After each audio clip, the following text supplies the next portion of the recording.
Welcome back to the channel, everybody. It's been a while since I put out a video, but I just want to let you in on a little mistake I made when I got into gravel riding, and I hope you don't make the same mistake I did.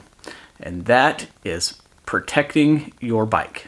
So having been a road cyclist for many years, I didn't really put too much stock into protecting the paintwork or crank arms or anything like that on my bikes, just because I never really encountered anything that did any sort of damage to them. However, since I've put quite a few miles on gravel, including doing the Belgian waffle ride, which had 111 miles of gravel and rock and dirt, I can see that there is a huge benefit to having something like this little guy right here on your crank arms.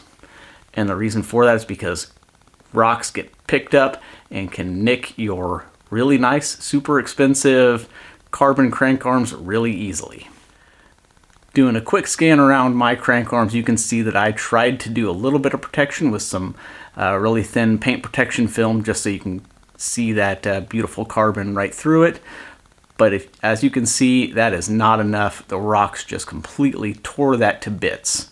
So I'm going to go ahead and take off my pedals and get those crank arm ends protected.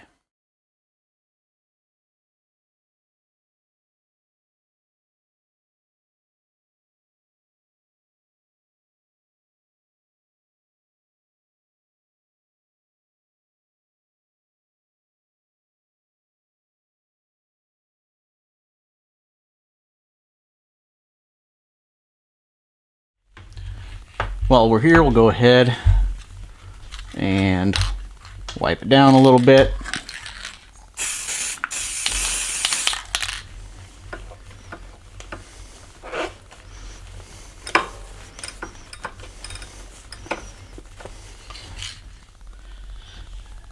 And installation is a breeze.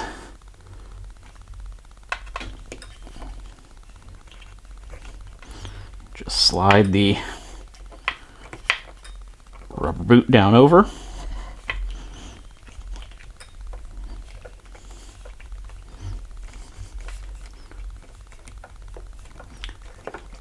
And straighten it all out. Now, make sure you clean up your pedal a little bit, and then all you have to do is grease up your pedal threads and reinstall. Now that rubber boot is not going to tear to shreds like that paint protection film.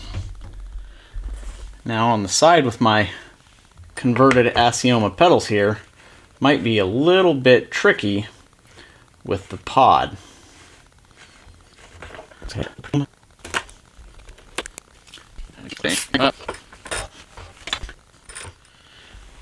Now, installation is the same as the other side. Simply slide that rubber boot down over it. Get it all centered up good.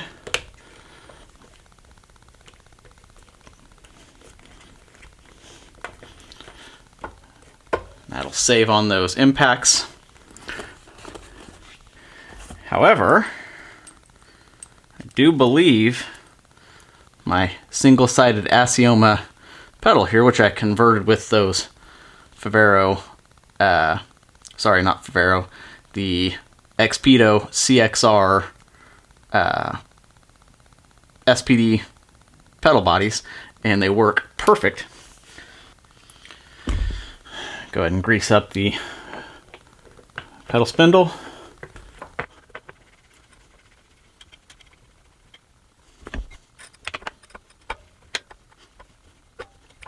Now, that most definitely makes contact there, but I'm actually not sure if the strain gauge has anything to do with this pod connection to here, or if it's the pod to the spindle here. But if this connection here causes problems, I'll have to modify this face here and trim it around so that the power pod clears entirely. But go ahead and let me know down in the comments, do you think that's going to affect the power on this? Should I go ahead and trim that? Or if no one else has any good ideas, should I just test it with and without using my kicker trainer and actually measure if there is a power difference using that crank arm protector? So let me know down in the comments. What do you think? Is it going to affect it? Or are you interested in seeing a test to see if it actually does? Well, thanks for watching, everyone. Hope you found this video helpful. If you did, make sure to go ahead and hit that like button and subscribe for more content like this.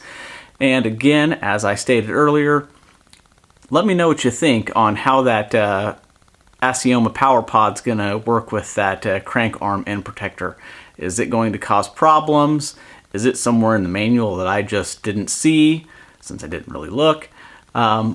Or should I just go ahead and try it out both ways on the trainer and see if there actually is a measurable difference using the crank arm protector versus not?